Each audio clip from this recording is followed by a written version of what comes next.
मनुष्य शरीर को हम अलग अलग तरीकों से समझते हैं। आधुनिक विज्ञान में एनाटॉमी और फिजियोलॉजी यानी शरीर रचना और शरीर क्रिया के आधार पर समझा जाता है।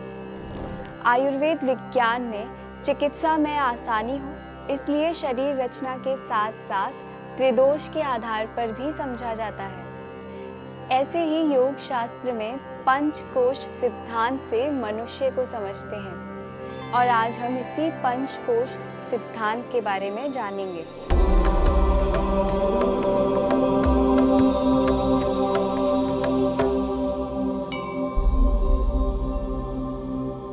योग शास्त्र में शरीर के शारीरिक और मानसिक रचनाओं को, भावों को और अनुचित आहार से होने वाली रोग अवस्थाओं को जानने के लिए पंचकोश को समझना जरूरी है। पंचकोश का आसान सा अर्थ है 5 आवरण यानी लेयर्स या शीत। इनमें पहला आवरण है अन्नमय कोश, दूसरा प्राणमय कोश, तीसरा मनोमय कोश, चौथा विज्ञानमय कोश और पांचवा आनंदमय कोश। पहला कोश यानी अन्नमय कोश पंच भौतिक स्थूल शरीर का पहला आवरण है। अन्न से ही शरीर का पोषण होता है। सभी धातुएं जैसे रस, रक्त, मांस, मेद, अस्थि, मज्जा और शुक्र बनते हैं। यहाँ अन्न का अर्थ केवल आहार नहीं है, वो सब कुछ है जिससे अन्न बनता है और जो ग्राह्य है, जैसे सूर्य, वायु, वनस्पति, फल, अनाज, चंद्रमा। हमारा शरीर पंच महाभौतिक है और ये संपूर्ण जगत भी। तो जो भी कुछ हमारे इस जगत में हम ग्रहण करते हैं वो सभी कुछ अन्न है और इस अन्न में उपस्थित पंच महाभौतिक तत्व हमारे शरीर में उपस्थित पंच महाभूतों को पोषित करते हैं। इस अन्न का स्थूल भाग मल के रूप में शरीर से निष्कासित हो जाता है, मध्यम भाग धातुओं को पोषित करता है और सूक्ष्म भाग प्राण को पोषित करता है। यहीं से हम समझेंगे हमारे शरीर का दूसरा आवरण यानी प्राणमय कोश। प्राण यानी जीवन या ऊर्जा। शरीर की ऊर्जा प्राणमय कोश में स्थित है। किसी भी तत्व को या वस्तु को एक स्थान से दूसरे स्थान पर ले जाना, आहार रस का परिपाक करवाना और इस आहार रस के द्वारा देह इंद्रियों का तर्पण और पोषण करना, रक्त धातु के साथ संपूर्ण शरीर में तत्वों का घूमना, मलों का निष्कासन करना, ज्ञान कर्म के संपादन का समस्त कार्य प्राण से प्राणमय कोश करता है। हमारे शरीर का तीसरा आवरण है मनोमय कोश। सूक्ष्म शरीर और क्रिया प्रधान भाग को ही मनोमय कोश कहते हैं। इस कोश में मन, बुद्धि, अहंकार आते हैं। हम मेंटल और इमोशनल लेयर इसे कह सकते हैं। मन ही है जो किसी भी कार्य को करने के लिए हमें प्रेरित करता है। हमें सामने रखी वस्तु, किसी के कहे हुए शब्द भी तभी सुनाई पड़ते हैं जब हमारा मन वहाँ हो। मन तय करता है कि इंद्रियों द्वारा आप क्या ग्रहण करेंगे और क्या नहीं। उसके बाद में बुद्धि का कार्य आरंभ होता है कि जो भी ज्ञान इंद्रियों द्वारा लिया गया है, जो भी शब्द आपने सुने हैं, जो भी कुछ देखा है, जो भी कुछ स्पर्श किया है, उस पर क्या प्रतिक्रिया देनी है।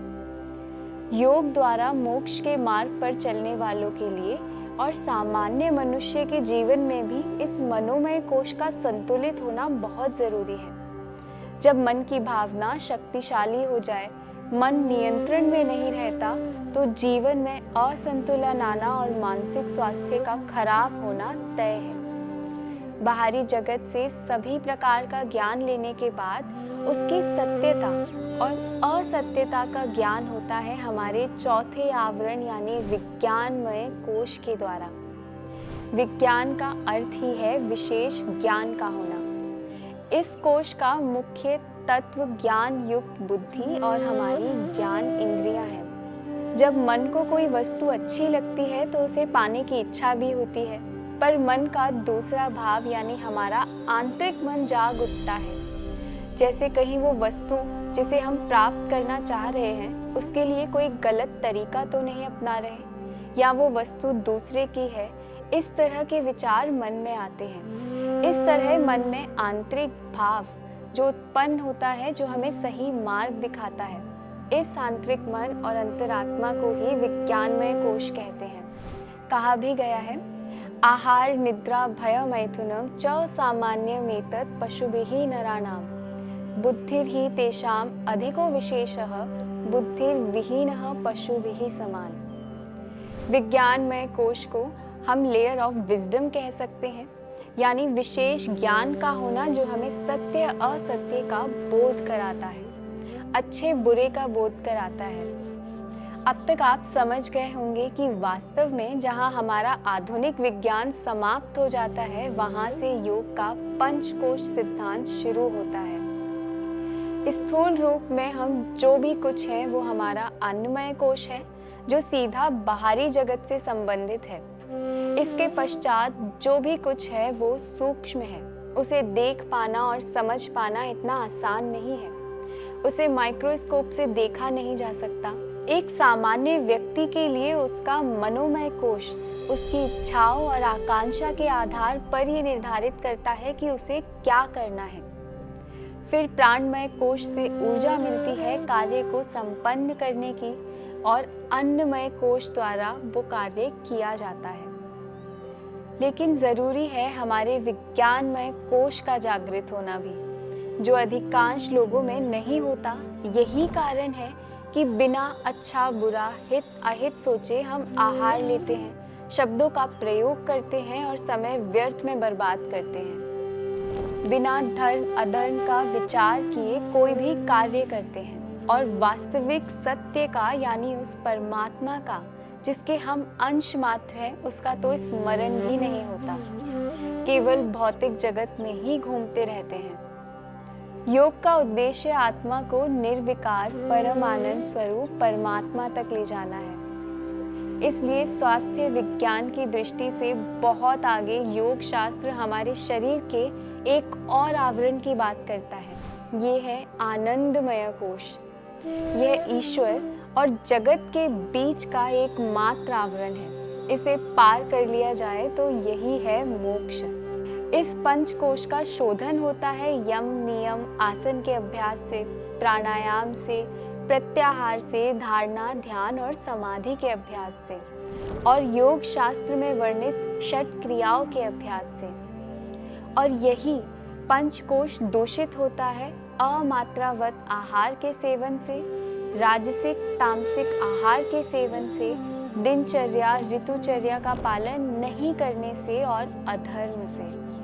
आशा है कि आप पंचकोश सिद्धांत द्वारा हमारे मानव देह को कुछ समझ पाए हैं और हितकर आहार विहार दिनचर्या ऋतुचर्या और अष्टांग योग के माध्यम से योग के मार्ग पर चलने के लिए प्रेरित हुए हैं। ये जानकारी अपने मित्रों और परिवारजनों के साथ भी साझा करें। स्वस्थ रहें, प्रसन्न रहें। आत्मा और परमात्मा के मिलन की इस सात्विक जीवन यात्रा में हमारे साथ बने रहिए। मैं और मेरा सात्विक जीवन का परिवार फिर से योग और स्वास्थ्य से जुड़ी कुछ नई जानकारियों के साथ आपसे जल्द ही मिलेंगे। तब तक के लिए हमारे इस वीडियो को लाइक और शेयर करें और हमारे इस चैनल को सब्सक्राइब करें। हरि ओम तत्सत।